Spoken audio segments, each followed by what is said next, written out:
सोनीपत लोकसभा क्षेत्र में भाजपा उम्मीदवार मोहनलाल बड़ौली का धुआंधार चुनावी प्रचार का सिलसिला बदस्तूर जारी है। ट्रैक्टर पर सवार होकर आज मोहनलाल बड़ौली जींद के गांव रूपगढ़ पहुंचे, जहां बड़ौली का ग्रामीणों और कार्यकर्ताओं द्वारा फूल मालाओं और ढोल नगाड़ों के साथ भव्य स्वागत किया गया। बड़ौली के साथ इस दौरान जींद से विधायक कृष्णलाल मिड्ढा भी मौजूद रहे।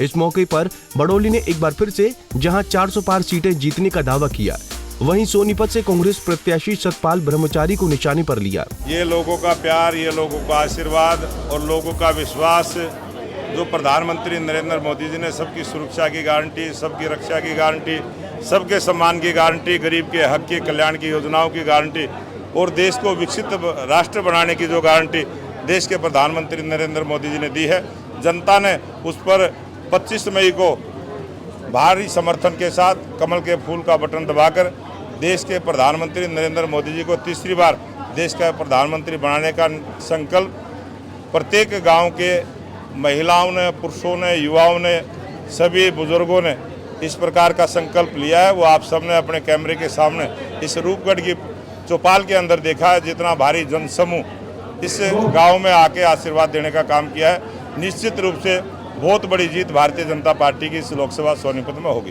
बड़ौली जी, आप विकास नीतियों की बात करते हैं, लेकिन अमर उजाला में खबर छपी है कि गृह मंत्रालय द्वारा जो जब्त हीरोइन है वो 5 लाख करोड़ की हीरोइन गायब हुई है गृह मंत्रालय की। ये अगर इस प्रकार की कोई बात है, लोकसभा सोनीपत की अगर कोई बात है तो मेरे से प्रश्न करिए।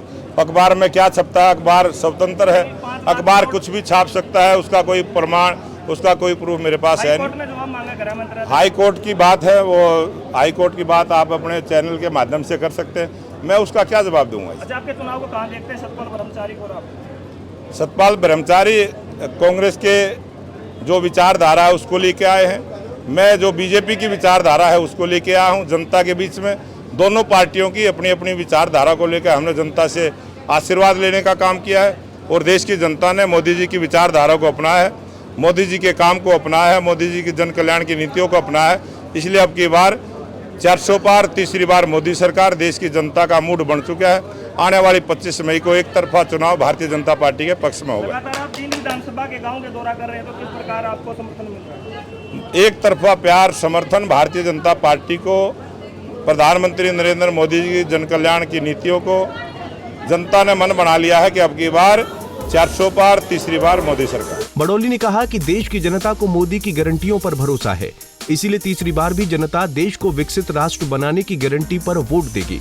उन्होंने कहा कि भाजपा की सरकार ने हर वर्ग का ध्यान रखा है, चाहे किसान हो, महिलाएं हो या फिर युवा, सबके हित में मोदी सरकार ने काम किया है, जिसके चलते आज देश भर में भाजपा की लहर है और उन्हें पूरा भरोसा है कि चुनावी नतीजों में भाजपा और एनडीए की सीटें 400 से अधिक होंगी। जींद से अमनदीप पिलानिया, पंजाब केसरी टीवी। हमसे जुड़े रहने के लिए हमारे YouTube चैनल को सब्सक्राइब करें और नई वीडियो की नोटिफिकेशन के लिए बेल आइकॉन को दबाएं। अगर आप ये वीडियो Facebook पर देख रहे हैं तो लाइक जरूर करें और ज्यादा से ज्यादा शेयर करें। धन्यवाद।